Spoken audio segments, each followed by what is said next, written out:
Hi friend, today I want to share with you a few of my go-to purchases from Dollar Tree. I feel like I mention Dollar Tree frequently here, and listen, if you don't like the store, respectfully, I disagree with you. But if you have a Dollar Tree near you, and if you have been procrastinating getting started on your journaling, your letter writing, your paper crafting, your mixed media exploration, any and all the things, then allow me to share with you some of the things that I never leave Dollar Tree without, if they're available. Just loose leaf paper. I can't believe that this is one of the things that I'm sharing, but loose leaf paper is really great and valuable, and it is a perfectly acceptable vessel for letter writing. And as someone who loves a school supply, I would have to say that loose leaf paper is probably the most versatile thing that you can have in your stash. Not only do I like to use loose leaf paper for my letter writing, but I also am known to use it for journaling when I'm either traveling or just for whatever reason I'm not in the mood to carry a journal or a notebook with me. I will almost always carry a folded single sheet of loose leaf paper, and it really just gets me out of a bind. So loose leaf paper, I don't really need to mention this, right? I never leave Dollar Tree without taking at least 2 rolls of their double-sided tape. You just can't beat the price. These are a new addition and I'm really excited to use them. I really love organizing in general, just period, the end. I love organizing. Also, shout out to Dollar Tree because their labels always come out immaculately. How is it that they've mastered this and apparently nowhere else has? What is that about? I like that these have a little handle in case I, for whatever reason, decide to use it as like a travel case for like Legos or something. It can make a great little travel art case. It's 'tis the season. The kids are going back to school and mama's gonna organize. Never leave without the index cards. You know I love to use index cards to create journaling cards. I use them as backing in the same way that you might use cardstock.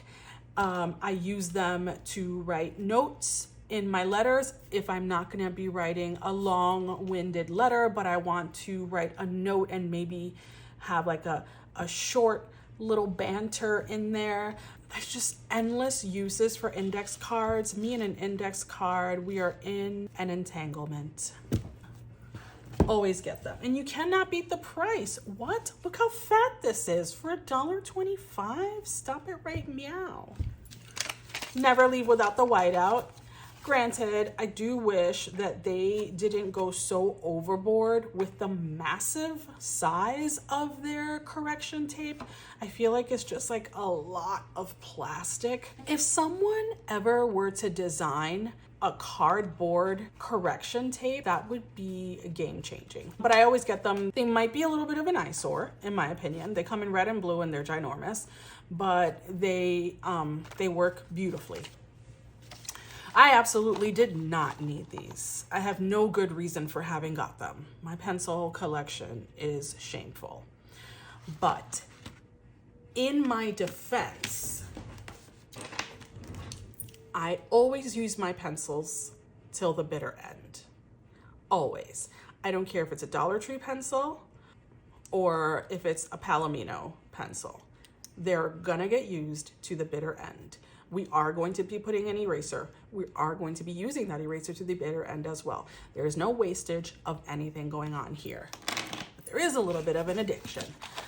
Because how nice are these? I mean, I love a pastel, but like the neons make me the happiest. This, I always get these if I can find them. These are the ones that I use to make those clear collages. Can she find one? This. I use these self-laminating sheets from Dollar Tree. They haven't had them for a while, and I only found one package last week when I went, but they work like a charm. You can also just use regular laminating sheets and maybe just, I don't know, figure out a way to get the exact size that you need. I like these because this can just have a stamp and it can go out. So yes, I always grab these when I see them. I also always grab these when I see them. You can use these for any number of things. They're fabulous. You can even make a mini journal with them by simply folding it in half and then binding it however your preferred binding of choice. And if you cut it on this side, you can make this have a pocket, or you can just leave that as a cover and then just have this one pocket. So you leave this and you can open and close it and have a functioning pocket. So it's really cute as like a journal to have in your bag, or just even as a first time junk journal. You get 8 of them for $1.25. I personally use these to exchange seasonal zines with my friends that you probably know, Anna and Leanne. We exchange zines seasonally with each other, and typically they fit perfectly in this envelope so that we don't have to fold them. I got a clear mascara. I just always like to have a clear mascara to tame my brows. That's really all I use it for. I noticed that they had these cute little composition notebooks in these cute little patterns, so I just grabbed it. Sometimes I use a composition notebook like this, a tiny one, to either keep in my purse for lists, or I also often use it for editing notes for channel content. 3 for $1.25. I wanted to try these out. They are zebra pens in golden and silver. I don't really have high hopes for great color payoff, but for $1.25, I certainly am willing to try, and I'm also willing to be pleasantly surprised. I haven't gotten these in a while, but I do love having these tiny little bottles. I think these are adorable to exchange with your crafty pals. I have an idea in mind for how I want to use these. I think these are adorable, and you can find them there. This is not necessarily a staple, but I just wanted to share because I did get it. And another share that I got that is random is these pumpkin teeth. Apparently they glow in the dark, and I definitely want to try them because sometimes, especially when you're carving with kids and you know they're carving on their own, it did actually happen to us last year that, like, you know, you have one slip of those cutting tools and you lose a tooth, you know what I mean? Whereas with this one, you can just cut like a gaping hole and then twist in some of these glow in the dark teeth. And I want to try it. I think it would be especially cute for the tiny little pumpkins. What? Those cute tiny little tabletop pumpkins with some ginormous teeth in the front? It's happening. That's what we're gonna do. I always like to mention that Aleene's Tacky Glue is available at Dollar Tree, as well as the small bottles of Mod Podge, which I cannot see right now, but I do have them. And Aleene's is still one of my favorite glues. It's really reliable and it's inexpensive. It dries quickly, it dries strong. The only thing about Aleene's that I will say is that as the bottle starts to become empty and the glue has to travel all the way to the tip, it's best that you keep your Aleene's like in a shot glass or something of the sort so that it can stay upside down, because it's kind of like a thicker glue. It's not as runny, so it can take longer to make its way down the bottle. Meanwhile, your wrist and your hand are aching because you just keep doing this, and it's just a lot of work. So me not like that. The last thing I got, and it's not necessarily a staple again, but it is worth grabbing. They have these cute little bead trays, which actually reminds me of this idea that my friend and I came up with for a birthday party, where you have however many of these trays as your kid has guests, and all of the kids get to make themselves jewelry. Just have a bunch of beads and snacks and drinks and different color string, and everybody gets one of these, which then they can take home as one of the party favors. I think that would be an adorable birthday party. Dollar Tree also has a decent selection of canvas, and the bigger ones come in single, but the smaller ones come in packs of 3. Another amazing birthday idea. You can even like avoid the paint and the brushes and just do a bunch of paint pens and canvas. I'm over here planning parties. My kids don't even do these parties anymore. It's like a week later, friend. It appears that my battery died or I ran out of space. I also got this painter's tape. I got it because of the color, if I'm honest with you. I really didn't need it, but I really can totally see myself using this in collage or as background interest in mixed media projects. I also got these icing tools, and they come in a package of 3 that look like this.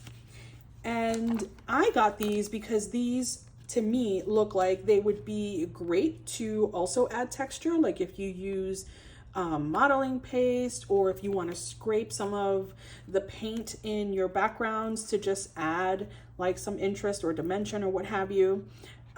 These are also be great for maybe spreading gesso or mixing paint if you're mixing a big quantity of paint. That's just where my brain went when I saw these.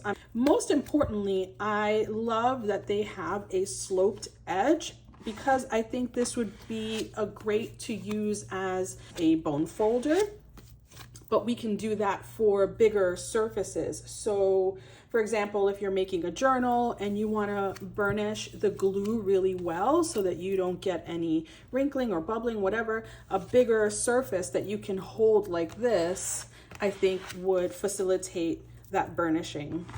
So I got that for that, and I'm sure I'll use it for any number of things. I always grab a couple of sponges from Dollar Tree. I find them useful for so many different reasons. They can add texture because of all the little bubble-like texture that's on here. You can also use the backside to kind of scrape off certain areas and add texture. They're great for, like, if you're watercoloring, you can dab your page and quickly suck up some additional moisture. Any number of things, friend. It doesn't hurt to have it in your toolbox, especially if you're working in an area where you might need to do a quick cleanup if you spill your water or something like that. You see what I'm saying? I get these every so often to keep them in my stash. I don't often use these sponge brushes, but I always find that when I don't have them is when I need them. So I try to keep at least 2 on hand. I've seen a lot of people use these to spread their gesso as well. It's not my favorite way to spread gesso. So much of it just gets lost inside the sponge and ends up getting washed out, and I feel like it's just such a waste of product, but that's just my opinion. But I still do keep them on hand because sometimes you just need them. This is actually a face scrub brush, and I would encourage you to think outside of the box of how you can use different supplies for different things. So again, this is supposed to be a face scrub brush. Personally, I find this to be really rough, and thoughts and prayers to anyone who's actually using this to scrub their face. This cannot be good. I have yet to try it with paint or like modeling paste or texture paste, but I have used it with distress paints, and that was actually like an interesting alternative to using the dabber sponge. Also from the makeup section, I got sort of like this spatula. It's like very soft, and I thought this would be a fun way to spread color. Again, gesso, a lot of these things, I'm repeating that they can be used for those purposes. It doesn't mean go out and get everything to use for the same purpose. It offers a different technique and maybe even a different look. So I like to just try as many things as possible. If you're doing like your own background papers or things like that, I mean, I think there's a number of ways that you can use this. I also recommend you grab a toothbrush. Toothbrush is the easiest way to create splatter. Tim Holtz designed a splatter brush for just the act of splattering, but a toothbrush, and you can fight me on this. I don't mind a little scuffle in the comments. Tell me all the ways that you use the Tim Holtz splatter brush. But I stand by the toothbrush being the easiest and cheapest way to create splatter. I do like to, on occasion, purchase their brushes, their paint brushes. I keep these in this mixed media bin because I want to make sure that they're separate from my brushes that I use for actual painting. These brushes, that they're here, I know that I don't have to be precious with them. I know that if I feel like jabbing or doing something really sloppy and messy, that I don't have to worry that my bristles are gonna get frayed or anything like that. If I forget or procrastinate washing them, like this one's a little crunchy, I probably didn't wash it, you know. But if that happens, at least I know that that's not happening with a brush that I really care about. This guy doesn't belong there. This guy belongs in here. So try and have a number of these on hand. I think they come like 6 to a package, and they come in various sizes, smaller than these even. And this is a great way to practice your skills without investing in products before you know if you truly want to commit to that particular craft or like art project. So I always get those. And also their palette knife sets. These are great for mixing colors, for mixing texture paste, or creating your own texture paste. You could always mix your colors with your paint brushes, but when you do that, similar to the sponge, a lot of the color will stay on the brush. And so you can either use it or waste it. Versus if you mix your paint with a palette, you're not wasting anything. Nothing is getting stuck anywhere because you just scrape off the palette and everything that you mixed is available to be used. So I do like having these. And these are not from Dollar Tree. I just threw them in there. I don't even know where I came across these tools, but they seem like great mixed media options. And I just tossed them in my kit. And this paper clip is just here because sometimes if like my glue gets stopped up or something, I go in there with that paper clip and get it unclogged. Dollar Tree has that new expensive section that goes up to $5, I think. I don't know if it goes higher now. And I perused that aisle, even though I feel like it's offensive to have a store that's named Dollar Tree that we know has always been a single dollar. And not only do they now have us paying an additional quarter, but they also want to gaslight us into accepting that there are going to be items that cost more than $1.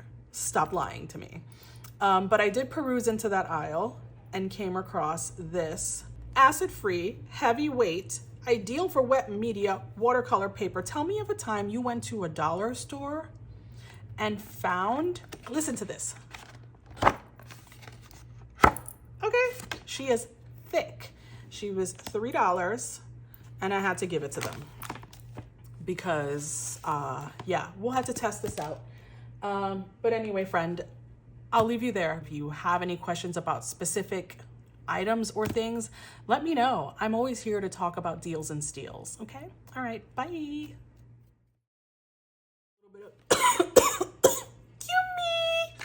Anyway, why am I like this?